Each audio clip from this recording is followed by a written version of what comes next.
They thought spikes would stop me.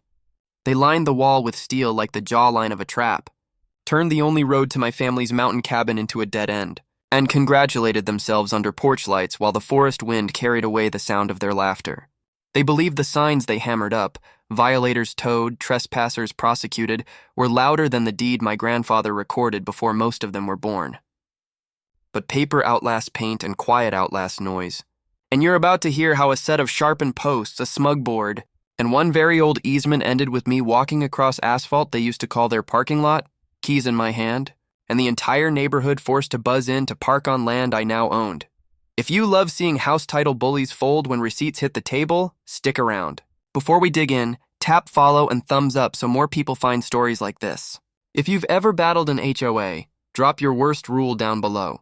It helps others learn what to document and how to push back. Now settle in, because I'm about to show you how a fence meant to keep me out. Built the exact staircase I climbed to take everything they thought they controlled. Grew up measuring summer by the squeak of the screen door at the cabin and the smell of sap baking on rock. The cabin sat at the end of a gravel ribbon my grandfather cut in 1962. When he deeded it to my mother, and my mother quit-claimed it to me, the document bundled the land with a recorded, perpetual easement over the only drivable strip-up from the county road. Decades later, vacation homes sprouted like mushrooms along that strip. The new arrivals organized the Mountain Gate HOA, borrowed the gate from the name, and borrowed power from each other's impatience. They were the type to calculate the angle of a neighbor's lawn chair and mail warnings about shade trespass. For years, we coexisted through a ritual. I waved at their cameras blinked back. Then came winter fog, a tense budget season, and a board that thought the word easement sounded like a suggestion. It started with letters. The HOA informed me they had adopted access control measures and would now require all vehicles to display Mountain Gate decals. I mailed them my deed page with the easement highlighted and kept driving. Week 2, they installed a keypad gate and handed out codes after a compliance review. I mailed them the statute that says an HOA formed after a recorded easement can't burden the dominant estate's access. Week 3, after I drove up past a work truck painting stripes on their private parking area, I reached the bend where the gravel meets blacktop and found it. A wall. 12 feet of stacked timber bristling with anti-climb spikes, marching edge to edge across the right-of-way like a parade of bayonets, except it wasn't their right-of-way. It was mine. The roadbed lay within a recorded easement 30 feet wide, established before Mountain Gate existed.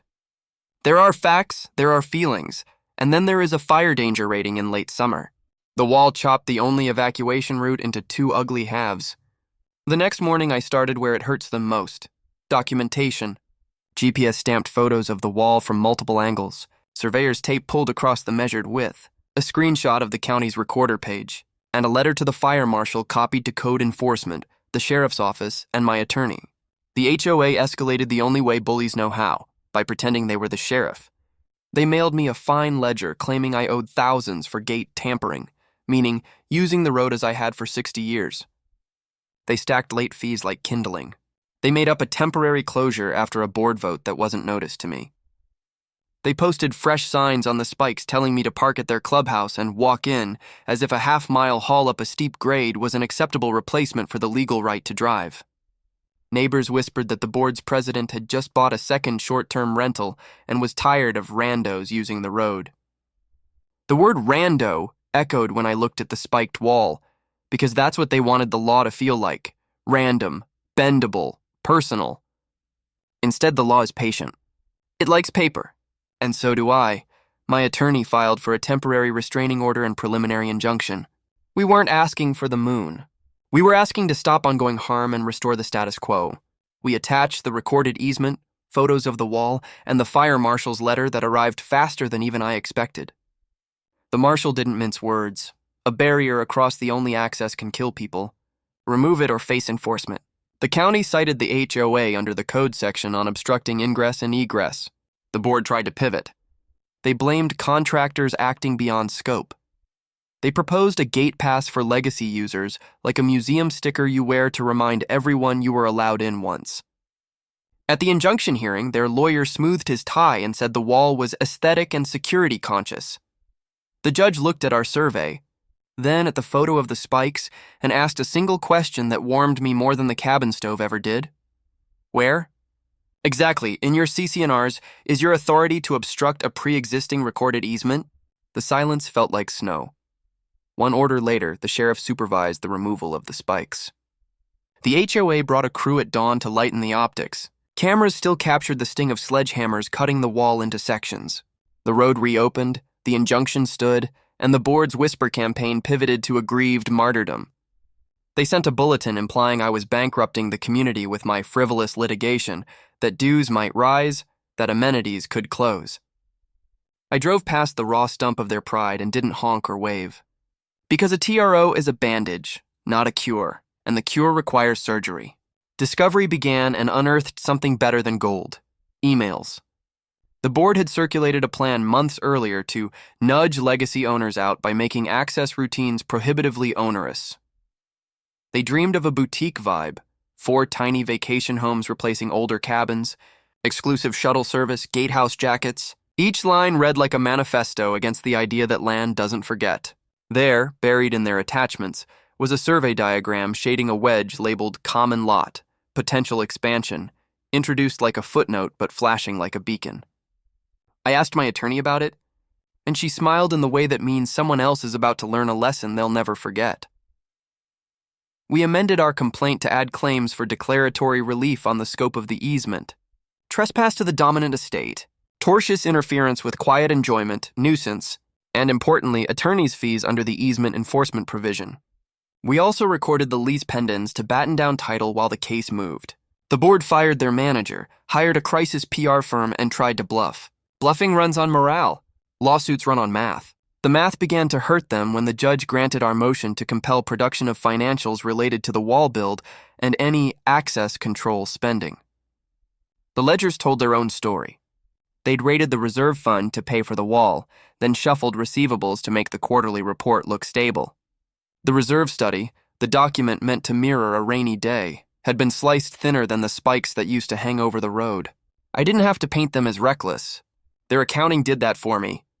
Spring melted into a summer of depositions. The president admitted he knew about the easement.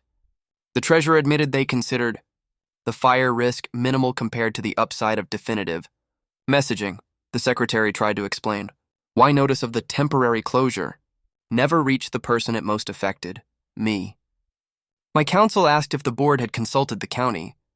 They had not. Had they consulted their own CCNRs, which explicitly subordinated HOA rules to recorded easements and governmental regulation? They had skimmed. The court set trial for early fall. That's when something stranger than fiction happened. The HOA, spooked by the injunction and their legal bills, considered a special assessment. Owners balked. Dues fatigue, PR damage, why are we paying to fight a deed that can't be changed? They asked in emails we later received through a subpoena to the manager. A faction challenged the board. Quorums became knife fights. Someone leaked. I didn't need the leak. I had the law, and one more card. The county inspector's report stating that the wall's footers encroached into the easement by measured inches, confirming structural trespass.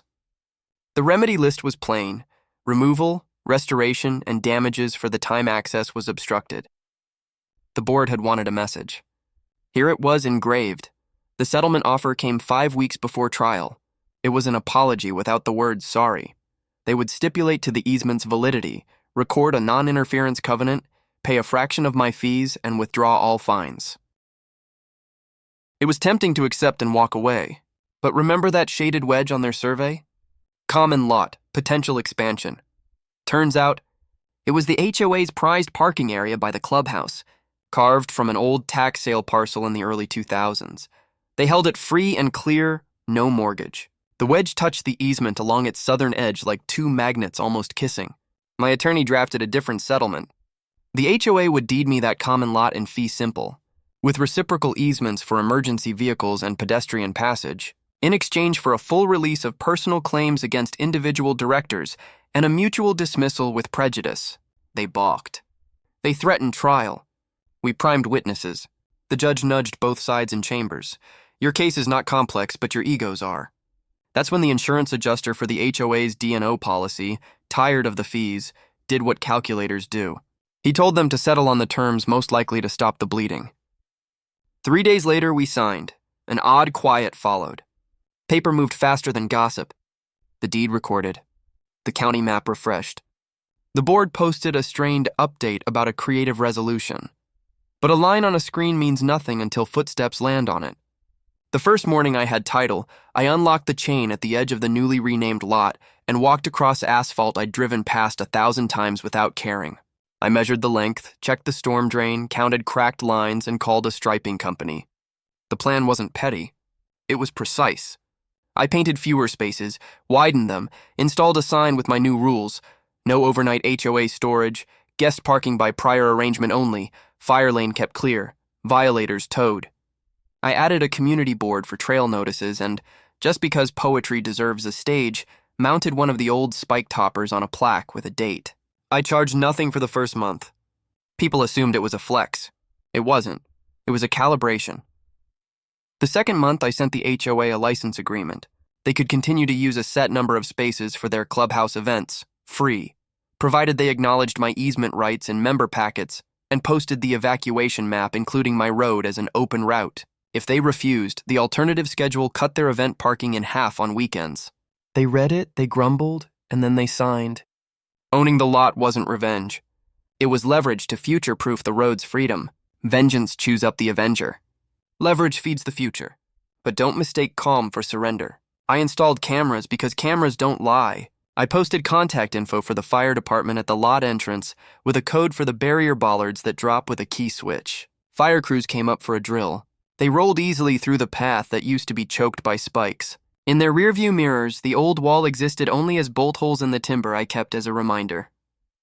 By fall's first frost, the cabin's porch hummed with the same insect choir I grew up with, and the road felt like a sentence that finally got its verb. The board elections produced a new mix. Quieter, practical, less invested in performative tightness.